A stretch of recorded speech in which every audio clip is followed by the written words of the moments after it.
Hello दोस्तों, नमस्कार। Toppers notes के डेली करंट अफेयर क्लासेस में आपका एक बार फिर से बहुत बहुत हार्दिक स्वागत है। और मैं हूं Manish Kumar, current affair faculty on this channel. तो दोस्तों, आज है 12 जुलाई। तो अपन आज 12 जुलाई का करंट अफेयर पढ़ेंगे। तो 12 जुलाई के करंट अफेयर में क्या क्या खास खबरें हमारे लायक रही हैं, हमारे एग्जाम पॉइंट ऑफ व्यू से महत्वपूर्ण हैं, उनको अपन डिस्कस करेंगे। तो वीडियो स्टार्ट करने से पहले आप मेरी चैनल को सब्सक्राइब कर दीजिएगा और वीडियो को लाइक कर दीजिएगा और शेयर भी कीजिएगा। तो देखिएगा, सबसे पहले न्यूज़ पर अपन चलते हैं। सबसे पहले आपको एक न्यूज़ में बताता हूँ। ये आपको एक बटरफ्लाई दिख रहा होगा, ठीक है। ये एक अजीब गरीब बटरफ्लाई है। तो इसके बारे में जानते हैं क्या एक खास न्यूज़ रही है जो कि ये चर्चा में रही है। तो 12 जुलाई का करंट अफेयर है और tapasnote.com चैनल और हमारे डेली करंट अफेयर सीरीज़ जो कि रोज़ाना चलती रही है। तो देखिएगा, सबसे पहले आज की न्यूज़ पर अपन चलेंगे। आपको देखो, यहाँ से देखिएगा, ये भारत है और इस भारत में ये एक राज्य आपको दिख रहा होगा यहाँ पर, ठीक है। ये त्रिपुरा यहाँ पर है, ठीक है। त्रिपुरा एक इंडिया का स्टेट है जो कि 3 ओर से बांग्लादेश से घिरा हुआ है। त्रिपुरा है, ठीक है, यहाँ पर है। तो क्या हुआ है, अभी हाल ही में जो यहाँ से देखिएगा, अभी हाल में वन्य जीव खोजकर्ताओं ने, है ना, जो वन्य जीव खोजकर्ता हैं, उन्होंने त्रिपुरा में 61 वर्ष के बाद में एक नई प्रजाति, एक ऐसी प्रजाति जो कि पहले लुप्त हो चुकी थी, जिसके बारे में दिख ही नहीं रहा था कि कोई प्रजाति बची है या नहीं बची है। उसका नाम क्या है, एप्टिमा वार्सोनी। तो ये प्रजाति तितली की एक प्रजाति है। इसको भी हाल ही में खोज निकाला है और इसको अन्य नाम से भी जाना जाता है। इसका नाम क्या है, लुप्ड थ्री रिंग, ठीक है। इसको इस नाम से भी जाना जाता है। अंतिम बार इस प्रजाति को 1958 में देखा गया था।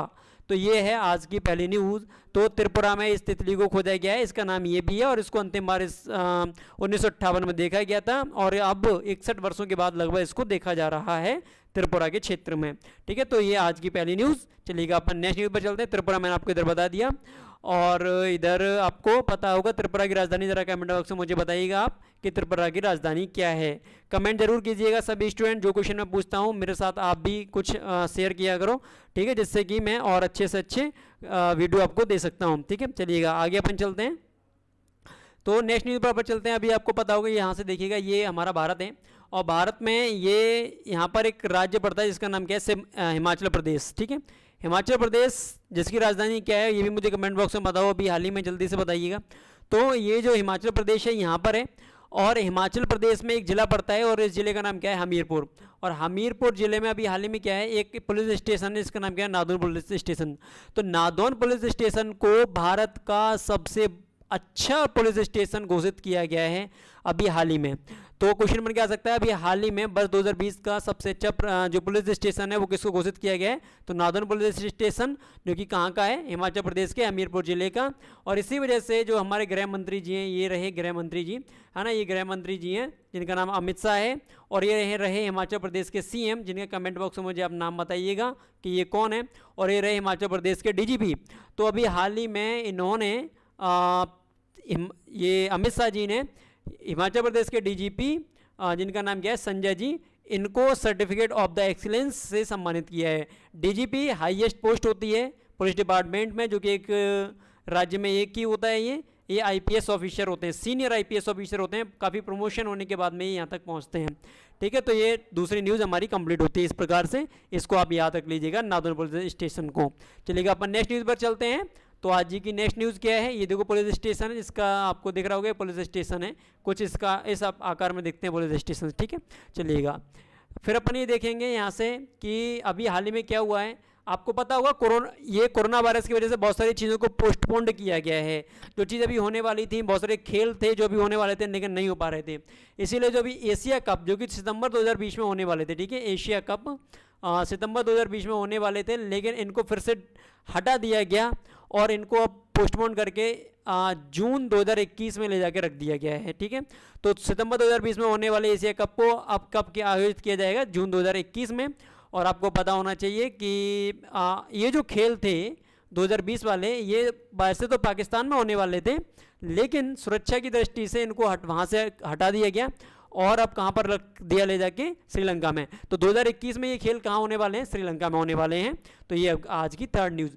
क्रिकेट जो होता है, क्रिकेट का इतिहास के बारे में मैंने एक बार और वीडियो बनाया हुआ है ना, उसमें बताया था, उस करंट अफेयर में बताया था, क्रिकेट के बारे में छोटी छोटी डिटेल बताई है। तो अभी मुझे ये बताइएगा, वर्तमान में जो ICC है, ICC के चेयरमैन कौन हैं। अभी जो आईसीसी के चेयरमैन थे शशांक मनोहर जी, इन्होंने तो अपने पद से इस्तीफा दे दिया है, लेकिन इसके बाद इस पद को कौन संभाल रहा है ये भी मैंने आपको पिछली क्लासेस में समझाया हुआ है। ये मुझे कमेंट बॉक्स में रिप्लाई कीजिएगा। अगर आप मेरी डेली क्लासेस देखोगे तो जरूर रिप्लाई करोगे, ठीक है। चलिएगा नेक्स्ट अपन देखते हैं।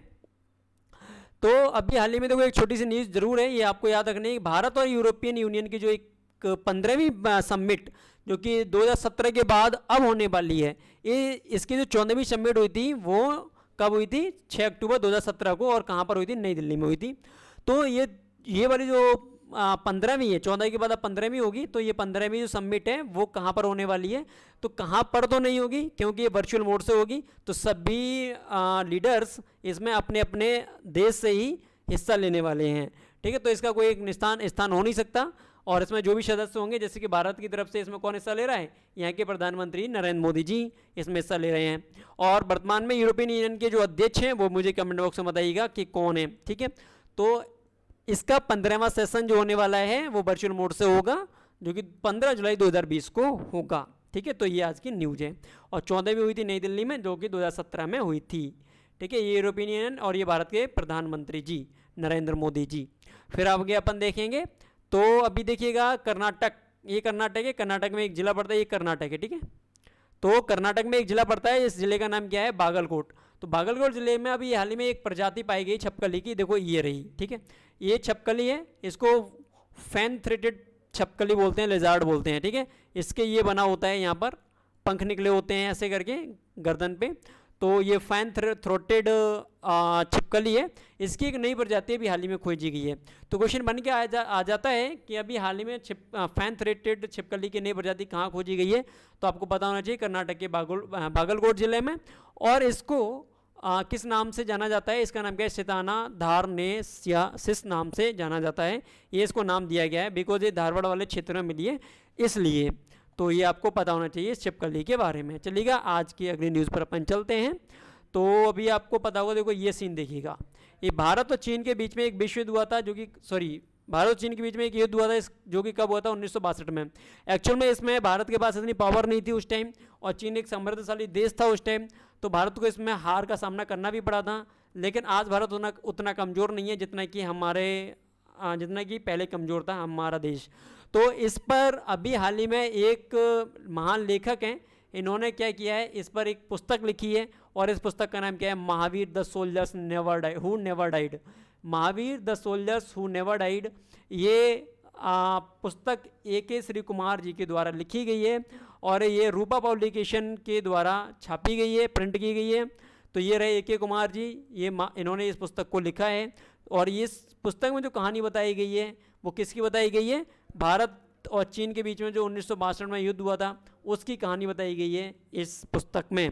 तो न्यूज़ हमारी 1962 में भारत चीन युद्ध के बारे में एक पुस्तक को हाल ही में प्रसिद्ध लेखक हैं A.K. कुमार जी के द्वारा लिखा गया, श्री कुमार जी। और इस पुस्तक का जो शीर्षक है वो क्या है? Mahavir the soldiers who never died, और इसको रूपा पब्लिकेशन के द्वारा प्रकाशित किया गया है।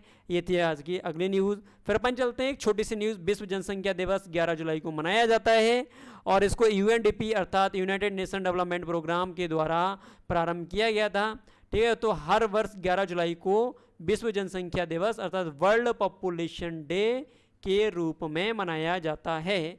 तो आप याद रख लीजिएगा। और दिवस, अगर आप किसी एग्जाम में बैठने जा रहे हो, उससे 5 या 6 महीने के दिवस आपको जरूर पता होना चाहिए, वहाँ से क्वेश्चन आ सकता है। बट अकॉर्डिंग टू सिलेबस आप देखिएगा, अगर मान लीजिए आपके सिलेबस में दिवस नहीं दिए हैं तो आप वहाँ पर आप मत पढ़िएगा उनको, ठीक है। चलिएगा फिर अपन चलेंगे। देखो ये क्या है, एक सीन आपको मैं दिखा रहा हूँ। ये कैमरे से रिकॉर्ड किया जाता है, ये कैमरा ट्रैपिंग है। तो इस ट्रैपिंग से ये पता लगाया जा रहा था यहाँ पर कितने बाघ हैं, कितने जानवर हैं, उनके बारे में कैमरा ट्रैपिंग चल रही है।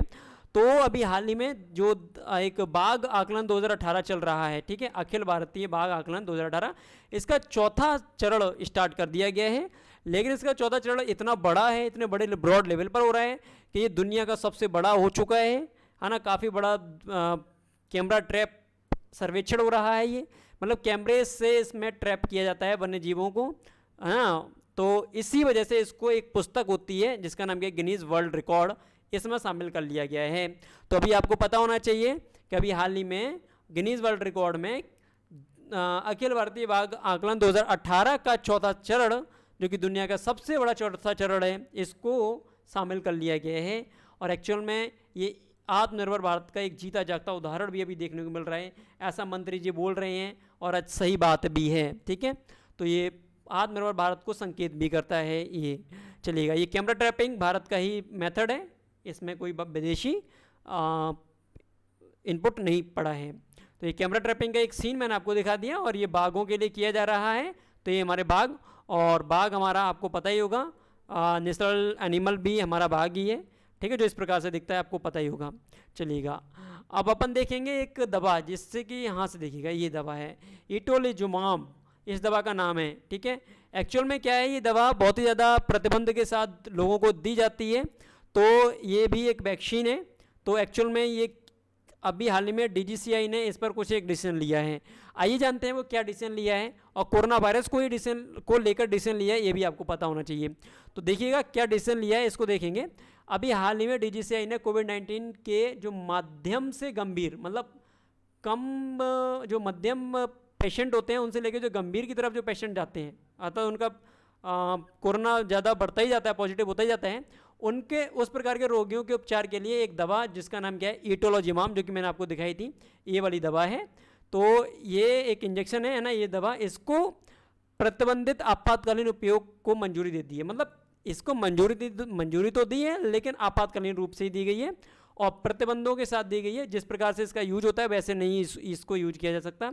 एक्चुअल में इस दवा का प्रयोग तो किसी और इरादे से किया गया था, किसी और इरादे से बनाई गई थी, है ना, लेकिन अब तो ये कोरोना वायरस के लिए फिर से इसको बना दिया गया है और उपयोग में लाया जा रहा है। तो एक्चुअल में क्या है, ये एक मोनोक्लोनिकल एंटीबॉडी दवा है जिसके उपयोग के लिए अभी हाल ही में मंजूरी दे दी गई है। तो ये मंजूरी देता कौन है, मैंने आपको पहले बताया था, DCGI। तो ये DCGI है, drug control general of India. इसी ने ही भारत का जो कोवैक्सीन वैक्सीन है जो कि बन चुका है, इस कोवैक्सीन वैक्सीन के लिए भी मंजूरी दी थी ह्यूमन ट्रायल के लिए। और कोवैक्सीन वैक्सीन का भी ह्यूमन ट्रायल चल रहा है। और कोवैक्सीन वैक्सीन कैसे बना कैसे नहीं बना, इसकी मैंने सारी की सारी डिटेल आपको एक अलग से वीडियो बनाई गई है, उसमें मैंने बताई है। आप हमारे यूट्यूब चैनल पे जाइएगा और वहाँ पर जाके वीडियोज़ की लिस्ट में जाइए और वीडियोज़ की लिस्ट में आपको मिल जाएगा। ठीक है, कि जो कोरोना वायरस के लिए वैक्सीन बनी है वो चीज़ आपको मिल जाएगी वहाँ से। चलिएगा, आज की अंतिम न्यूज़ पर अपन देखेंगे। देखो, ये हमारा भारत है और भारत के पड़ोस में एक देश है जिसका नाम क्या है, श्रीलंका।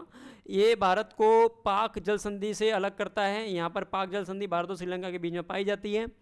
ये श्रीलंका है और श्रीलंका और भारत के बीच में अच्छे संबंध भी थे, लेकिन चीन की वजह से थोड़े संबंध बिगड़ते हुए दिखाई दे रहे हैं। जैसे कि नेपाल में वर्तमान में अपन देख सकते हैं, नेपाल भी थोड़ा सा बिगड़ रहा है, इसके चक्कर में नेपाल से संबंध बिगड़ते जा रहे हैं।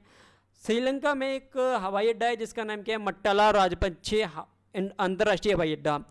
तो मट्टाला अभी भारत सरकार ने एक डिसीजन लिया है कि श्रीलंका के जो मट्टाला राजपक्षे अंतर्राष्ट्रीय हवाई अड्डा है, इसके साथ कोई भी जॉइंट वेंचर कंपनी स्थापित नहीं की जाएगी, ऐसा भारत सरकार ने आदेश दे दिया है।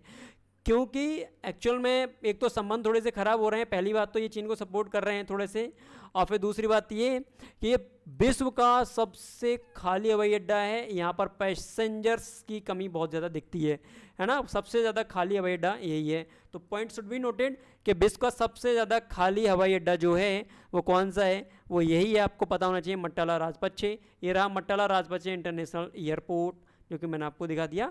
और ये कहाँ पर स्थापित है, ये श्रीलंका में है। और वर्तमान में श्रीलंका के जो राष्ट्रपति हैं उनको कमेंट बॉक्स में बताइएगा मुझे। और इसके अलावा पाक जल संधि मैंने आपको बताई दी है। और इसके अलावा एक और खाड़ी यहाँ पर पड़ती है जो भारत और श्रीलंका के बीच में, अगर आपने जियोग्राफी पढ़ी है तो मुझे बता दीजिएगा वो कौन सी खाड़ी है जो इन दोनों देशों के बीच में पड़ती है।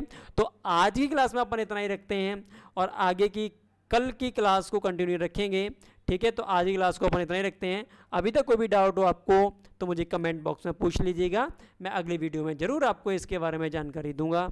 तो आज की वीडियो अपन प्रधानमंत्री नरेंद्र मोदी जी के साथ समाप्त करते हैं। बहुत बहुत धन्यवाद सभी छात्रों के लिए।